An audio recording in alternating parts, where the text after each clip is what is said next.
Bonjour, donc moi c'est Rizara James, gérant fondateur du cabinet Corban. Donc moi j'ai fait mes études à l'INSCAE jusqu'à obtenir mon diplôme de DSSC en comptabilité.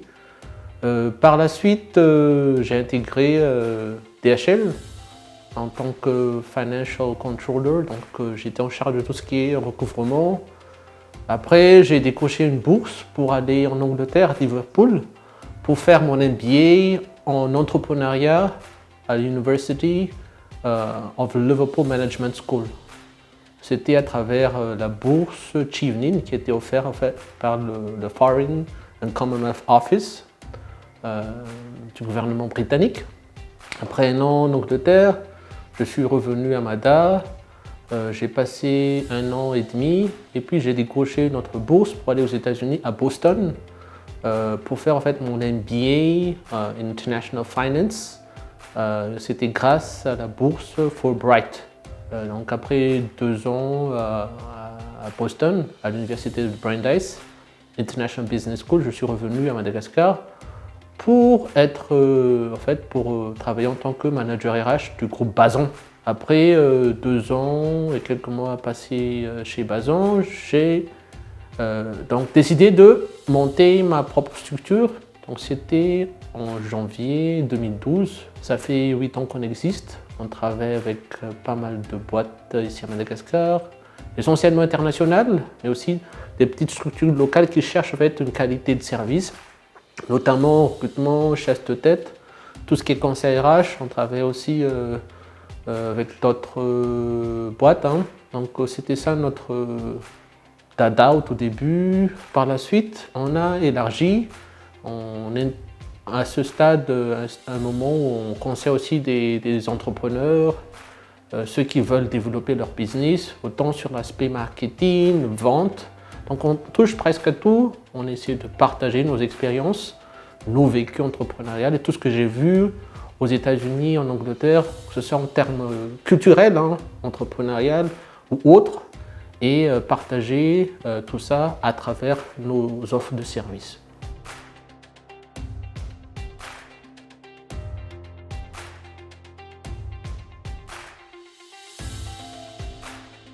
Par rapport à mes débuts, j'aimerais quand même faire un petit flashback en arrière pour vous parler un peu des defining moments qui m'ont poussé en fait, à aller dans l'entrepreneuriat. Et ça remonte en fait, du temps où j'étais au collège Saint-Michel, c'était en classe de seconde. À l'époque, je me souviens très bien, on avait eu l'occasion de faire des petites présentations en classe. À chaque fois où on avait tout nouveau professeur, on m'avait posé la question: Riz, qu'est-ce que tu veux faire lorsque tu seras grand? Là, j'ai dit, je voudrais être un businessman. Et tout le monde rigolait en classe. Par la suite, j'ai pu, à travers mes lectures, il y avait une bibliothèque, CCAC à l'époque. Et tous les mercredis, je passais mon après-midi là-bas pour lire en fait, des livres. Je suis tombé en fait, sur un magazine. Il y avait eu Irzurazaf Malé dedans. Je répète très bien, il y avait un article sur lui. Il portait en fait un blouson d'une université américaine. Et puis il avait le logo, je me rappelle, je crois que c'était Michigan. Et moi, lorsque j'ai lu le magazine, je me dis, tiens, c'est fascinant, j'aime bien aller aux États-Unis, je trouve le truc intéressant. Là, il a fait son MBA, c'était un Malcash. Et ça a commencé comme ça, en fait, la vision. Après, une fois que j'ai terminé mes études de bac, il y avait eu un laps de temps où j'ai par la suite intégré l'INSCAE. À l'INSCAE, il y avait un ami à moi qui s'appelle Ange Bretino. Et nous deux, en fait, on partageait à peu près la même vision, le fait de vouloir aller continuer les études à l'étranger, surtout aux États-Unis. Et ce que nous faisons, en fait, c'est d'envoyer des emails à presque toutes les universités aux États-Unis. On envoyait des emails, on demandait, envoyez-nous votre brochure, vos DVD, on aimerait bien savoir comment faire des études là-bas. Et on avait reçu plus d'une centaine de catalogues de brochures. Et il y avait eu le facteur qui était passé presque toutes les tous les jours. Hein, ils me demandaient, mais monsieur, c'est quoi tout ça, au fait qu'est-ce que vous faites avec tous ces catalogues-là?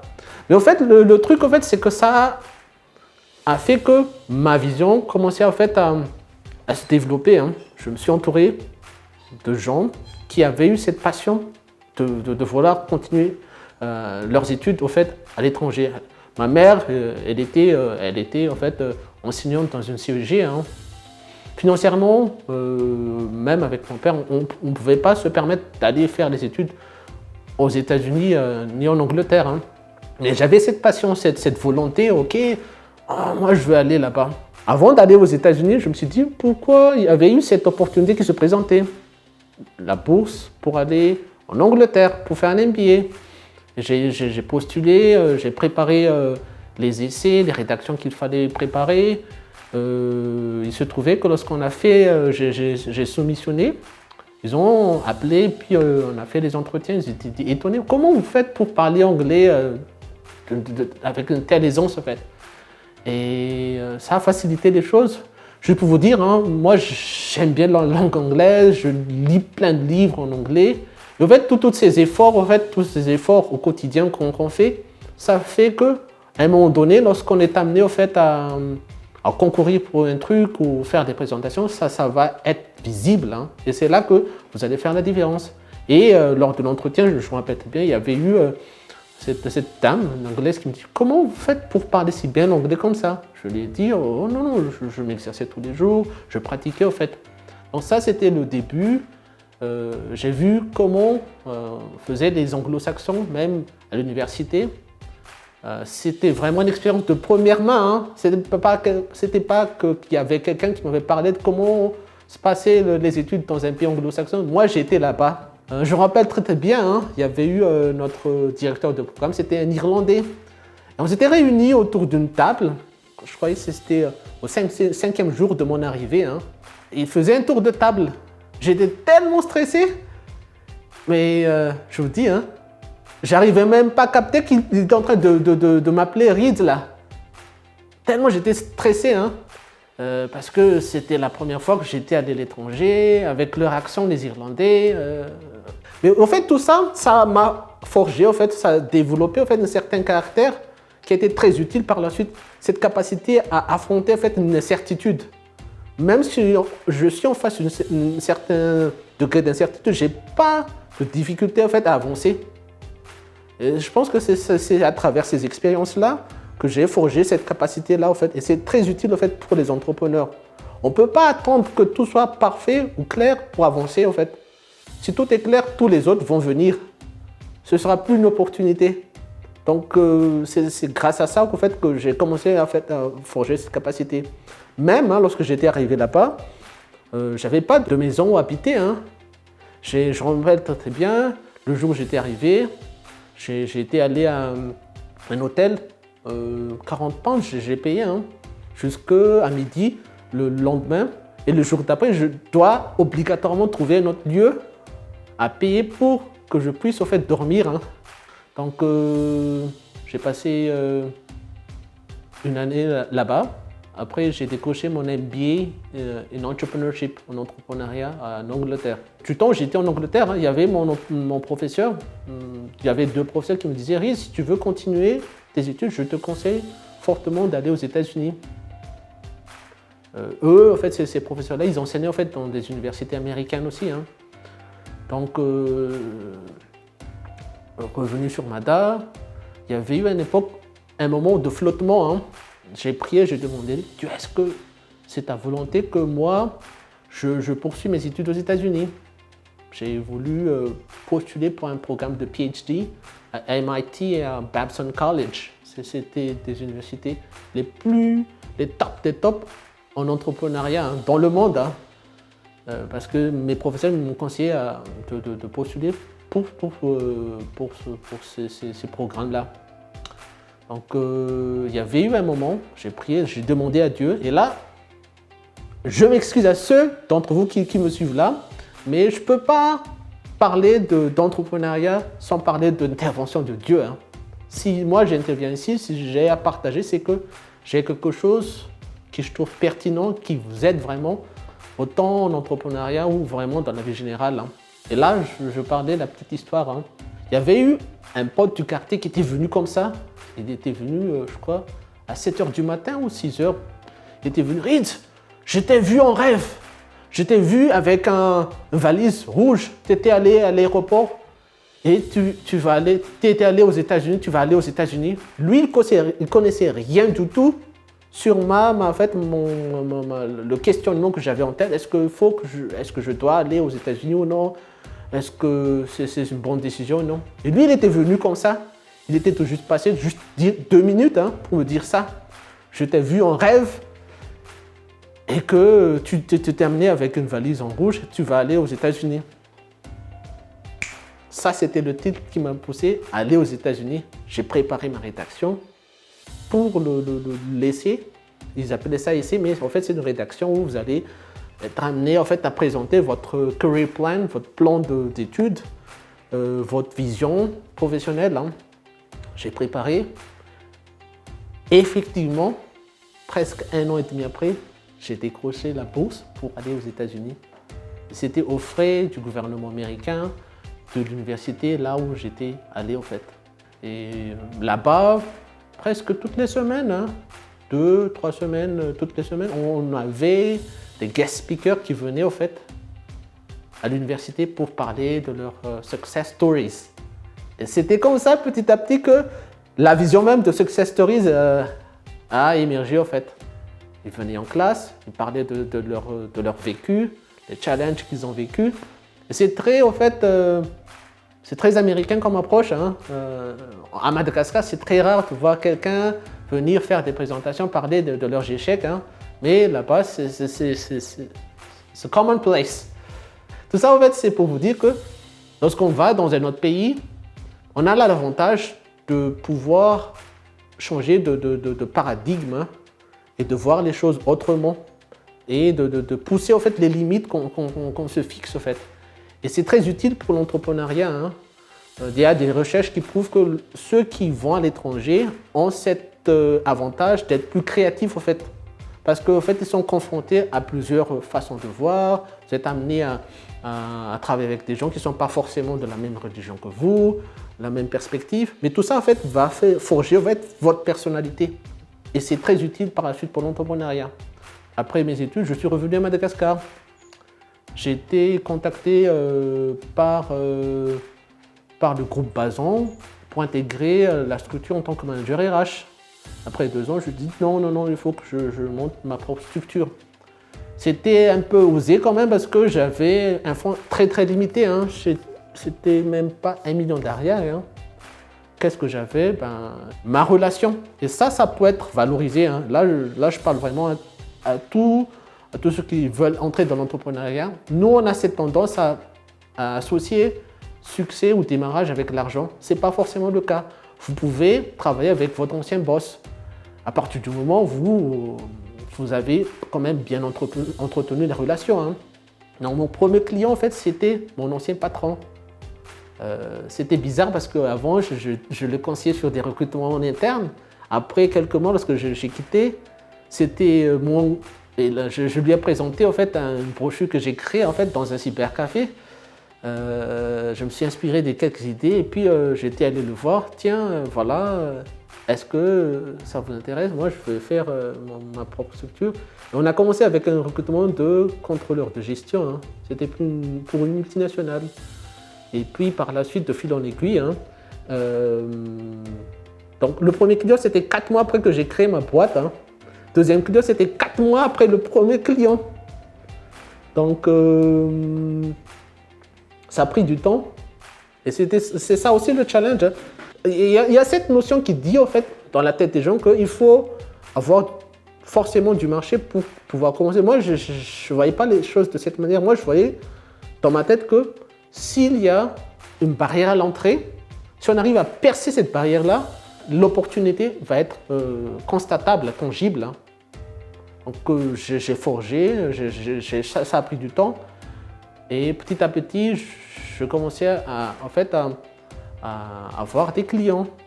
Donc commencez toujours avec les gens qui vous connaissent. Hein. C'est plus facile il y a un certain degré de crédibilité que vous avez déjà et vous devez exploiter ces crédibilités-là. Donc ça a fait tache d'huile, on s'est fait connaître et puis par la suite, hein, là je fais un petit jump, on a intégré d'autres consultants sur d'autres projets à des moments lorsqu'on a besoin de d'autres compétences. Hein. Donc voilà, il y a par la suite des gens qui étaient venus, est-ce qu'on peut solliciter votre conseil lorsqu'on veut créer des entreprises? Puis est venue l'idée de créer des offres de formation, des conseils pour des entrepreneurs ou tout ce qui est marketing. Moi, j'aime bien lire, donc c'est devenu en fait un truc inséparable par rapport à ce que moi j'ai fait et mes expériences en fait en tant que RH. Hein. Donc tout ça a constitué mes différentes offres en fait au jour d'aujourd'hui. Hein.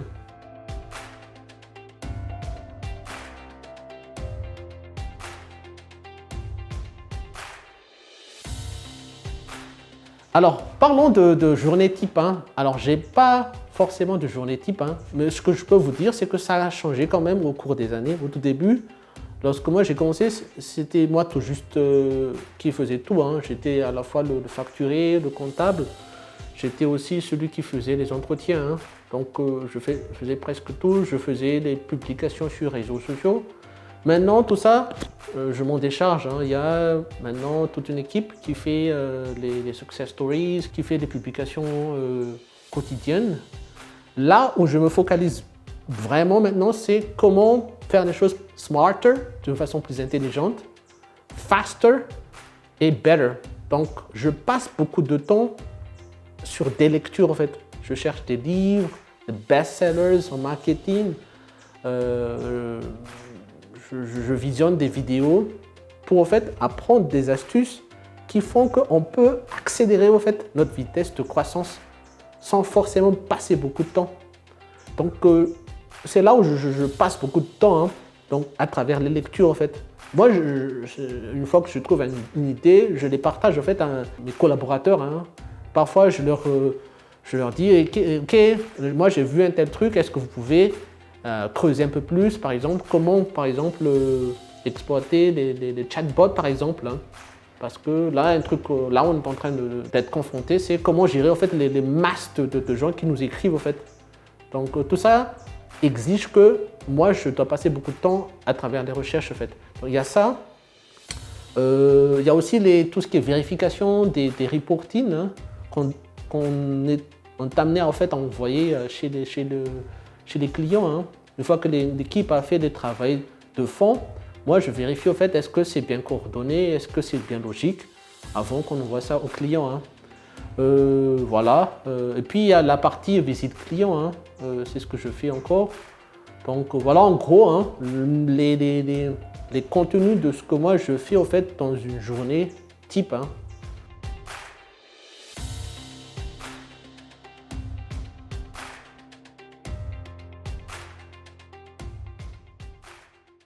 Alors, par rapport au challenge, c'était comment trouver les premiers clients. Hein.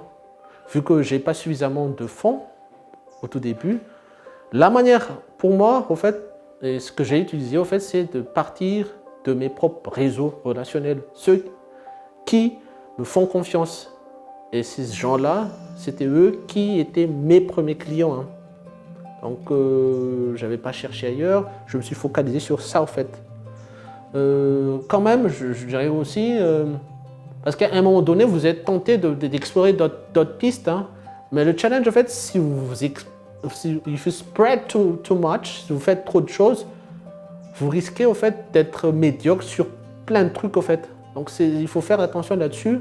Ce n'est qu'après, par la suite, que vous commencez à vous élargir. Hein. Donc, ça, c'est le challenge auquel je faisais face. Il faut avouer aussi hein, que même s'il y a tout ça, ça prenait du temps en fait, pour qu'on puisse en fait, créer en fait, une certaine crédibilité par rapport au secteur là où on veut entrer. Hein. Donc qu'est-ce que j'ai fait? Peut-être vous l'avez vu sur notre site web, hein. C'est pour ça qu'on a créé les vidéos témoignages pour les clients. On a fait en sorte de capturer ça à travers une vidéo, une seule fois, et rendre ça disponible sur les réseaux sociaux. Donc, Comme ça, en se faisant, en fait, en une seule fois, on peut faire du scaling up, en fait, de nos témoignages, hein, sans forcément être 24 heures sur 24, 7 jours sur 7 pour faire le marketing de nos services. Donc, c'est toujours bien d'avoir d'autres personnes qui parlent de vos services à tout moment. Donc, lorsqu'ils consultent votre page Facebook ou LinkedIn, ils peuvent voir tout ça. Donc, ça par la suite, en fait, nous a aidé en fait, dans notre marketing. Hein. Donc, l'autre chose que moi j'ai vu aussi, c'est très important, c'est parmi tous les blocs essentiels à l'entrepreneur, le premier truc qu'il faut à tout prix apprendre, hein, pour l'entrepreneur, c'est être marketeur. Hein. De loin. Ça, malheureusement, je n'ai pas appris qu'après presque 8 ans. Hein. J'ai fait beaucoup de trucs, mais maintenant, je me suis dit, le premier travail que moi, je dois faire, c'est le marketing, en fait.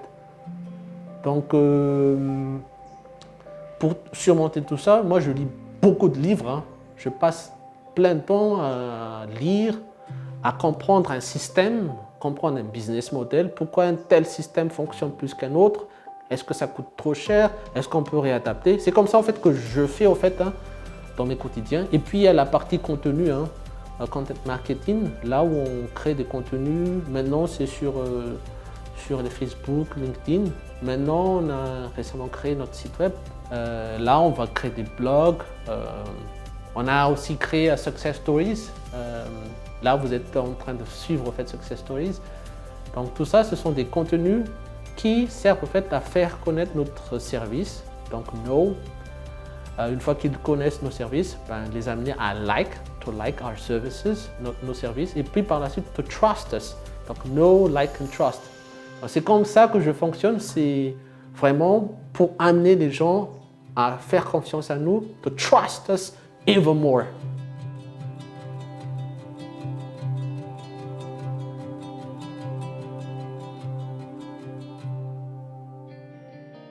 Alors, ce qui est le plus dur, c'est de faire face à l'incertitude. Moi, je sais qu'il y a plein de gens qui sont intelligents. Moi, je sais qu'il y a plein de gens qui ont des réseaux.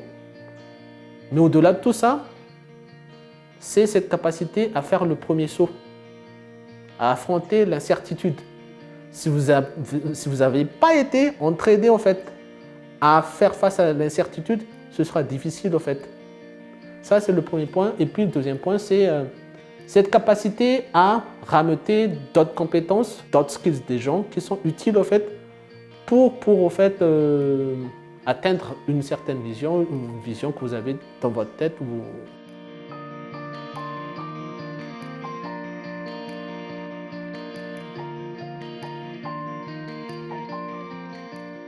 J'aime pas trop le terme échouer parce que pour moi, soit on apprend, soit on gagne, en fait. Donc à tout moment, on gagne toujours, en fait, at the end of the day. On gagne parce qu'on gagne en expérience, on apprend comment ne plus faire les choses si on a fait un truc pas bien. Donc il y a toujours des trucs à apprendre, hein. Comment gérer les gens, comment gérer les stagiaires, comment travailler avec les millennials, comment aussi travailler avec les associés.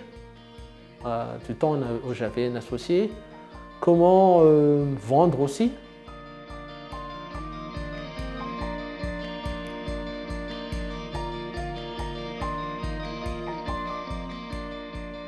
Alors, ce qui me motive, c'est vraiment de créer, en fait, une structure pérenne avec une qualité de service au top, créée par un Malgache qui croit en Dieu, qui veut honorer Dieu. Je veux être, en fait, créer une entreprise qui est une référence dans mon secteur. Une entreprise bien malgache, pas française, pas américaine, pas juive, pas karane, malgache, mais qui est hyper respectée dans son domaine, en fait, pour honorer vraiment mon Dieu, Jésus-Christ. C'est ça ma vision, en fait. J'ai pas honte de le dire. Et moi, j'avoue, j'ai commencé avec très peu de fonds. Moi, j'ai cette ferme conviction qu'on peut aller loin. J'ai déjà vu la main de Dieu au travers de mes études. Hein.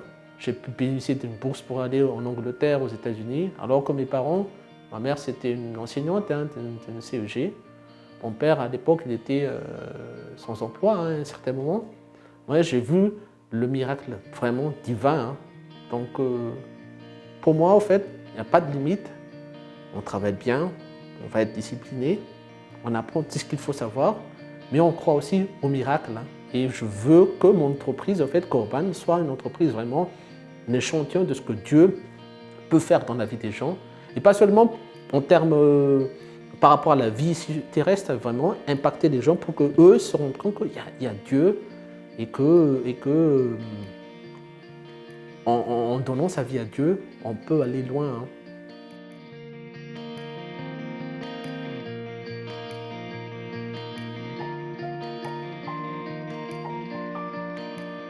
Je vous dis un truc que peut-être je n'ai pas encore raconté à pas mal de gens, à beaucoup de gens. 1 an et quelques mois avant notre séparation, Dieu a montré dans une vision que lui, il allait partir en fait. Donc, malgré les tumultes, hein, les challenges qu'on avait à faire face, dans mon cœur, moi, je savais que c'est ce qui allait se passer en fait. Donc, émotionnellement, j'étais préparé, spirituellement, j'étais préparé. Donc, toute chose concourt au bien hein, de ceux qui aiment Dieu. Donc, qu'est-ce que ça a apporté pour moi, le fait de travailler avec mon associé? D'autres expertises qu'on a acquises. Par la suite, Dieu a arrangé les choses. Hein. Il y avait une autre personne qui était venue, qui a dû remplacer la personne qui était partie. Tout se faisait bien, naturellement. Donc, c'est ça la vie. Hein. On ne peut pas dire est-ce que c'est bien ou c'est pas bien. C'est comme ça la vie.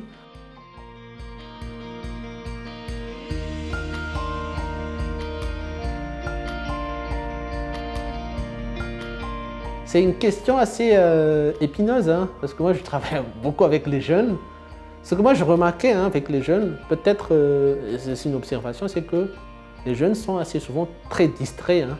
Et moi je dis ça même à mes collaborateurs. Hein. Ils sont constamment connectés sur Facebook, sur d'autres applications. Ils font plein de trucs à la fois. Et que le fait qu'ils sont parfois connectés, ils sont un peu distraits, hein, ce que moi j'ai constaté. Hein. Et l'autre aspect que j'ai constaté aussi, c'est que il faut faire attention, c'est ce sentiment de entitlement. Entitlement, ça veut dire que j'ai droit à un tel truc, j'ai droit à un tel privilège, sans avoir même prouvé qu'on peut, on a la capacité. Hein. C'est ce que moi j'ai vu au travers des gens que j'ai vus jusqu'ici. Je me posais la question, est-ce que c'est juste moi ou c'est vraiment ça? Alors je suis tombé sur une vidéo de Simon Sinek, c'est une référence en leadership. Il a parlé des millennials. Hein. Et le truc que j'ai dit là, les millennials sont très distraits. Il a parlé de ça. Et les millennials sont entitled. Ils ont ce sentiment d'entitlement. Donc il faut faire attention là-dessus. Il faut faire attention dans notre système de gratification des jeunes. Il y a des gens qui gagnent en entreprise, il y a des gens qui perdent. Et le fait de rappeler aux gens, surtout les jeunes, que l'entitlement, ça ne fonctionne pas en fait. L'acquis social ne fonctionne pas, il faut prouver en fait. You have to sow before you reap. Vous devez semer avant de récolter.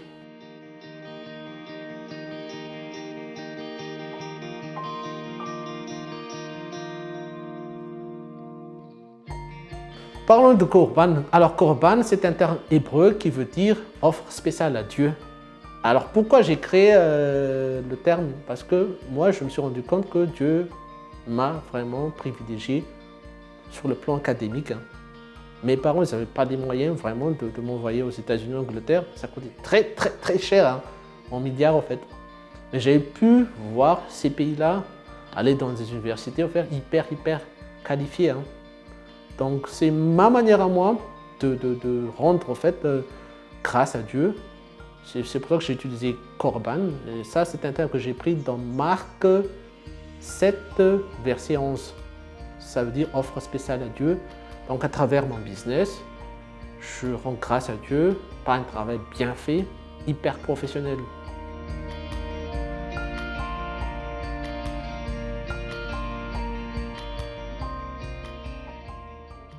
Comment on fait pour se démarquer des autres? Alors moi, ma manière à moi d'approcher cela, c'est vraiment à travers la confiance, prendre le temps de tisser les relations avec les gens.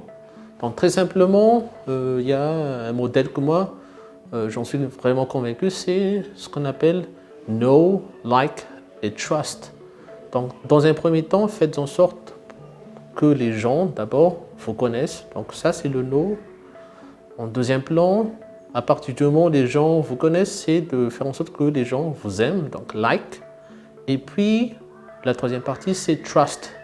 Donc, que ce soit en ligne, que ce soit en présentiel, on fait ça face à des gens, il y a cette démarche que moi j'applique en fait par rapport aux personnes que nous approchons, avec qui on est en contact. Ça peut se faire à travers des contenus qu'on partage sur les réseaux sociaux.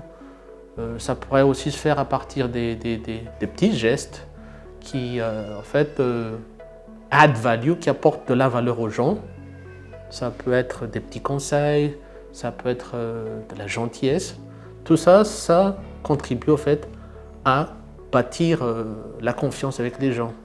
Une fois qu'on arrive à constituer ce réseau de confiance ou de bagage de confiance, ben, naturellement, il est plus facile par la suite de transformer ça en vente. Les gens, avant d'acheter votre service, ils cherchent en fait cette partie trust ou confiance.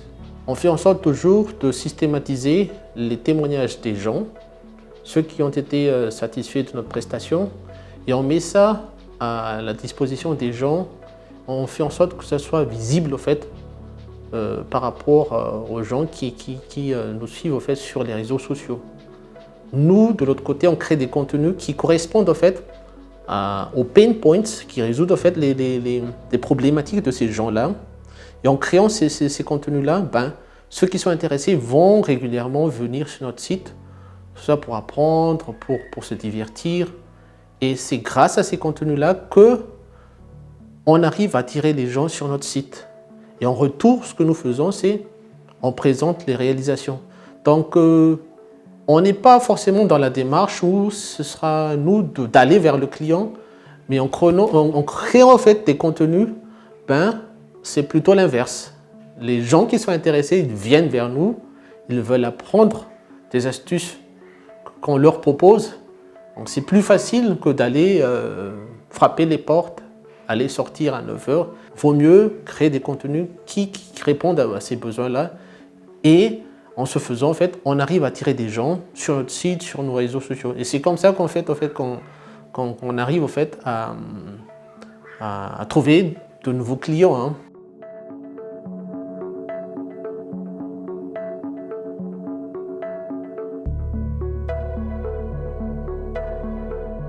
On part toujours des pain points. Lorsque je dis pain points, ce sont les points là où votre client cible souffre.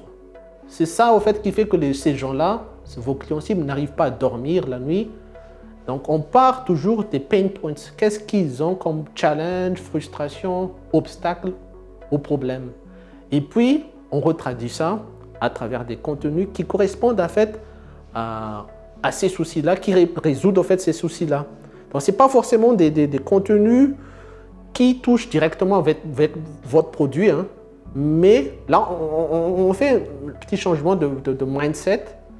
On se met du côté du client, de notre public cible. Qu'est-ce qui les empêche de dormir? Est-ce que c'est en rapport avec l'éducation de leurs enfants? Est-ce que c'est en rapport avec un boss qui est hyper difficile?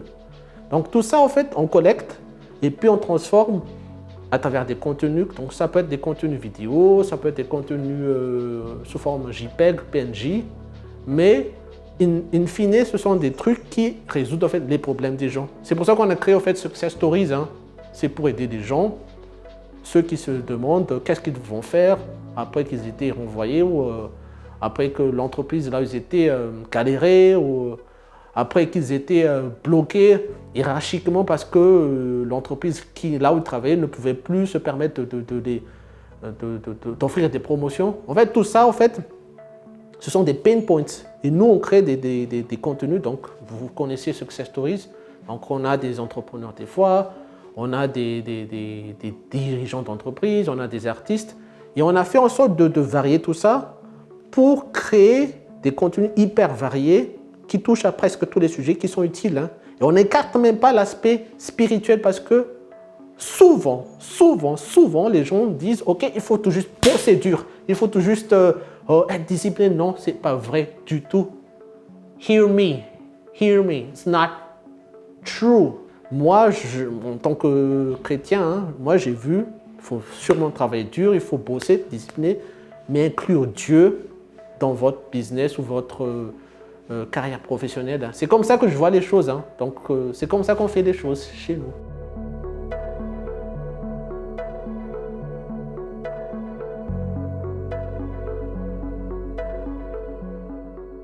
Alors, pour moi, success is being able to fulfill your God's calling upon your life. C'est être en mesure de remplir l'appel de Dieu dans votre vie.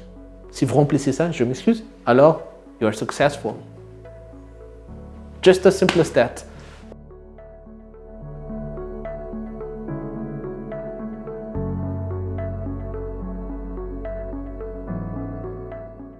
Ma plus grande réussite, c'est le fait d'avoir osé avancer, continuellement avancer malgré les challenges. Pour moi, c'est ça en fait la réussite. Hein.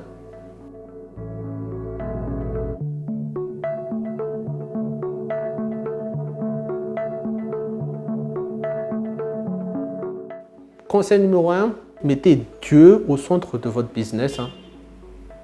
2, travaillez dur. Ce n'est pas parce que vous êtes croyant que vous n'allez pas travailler. Hein.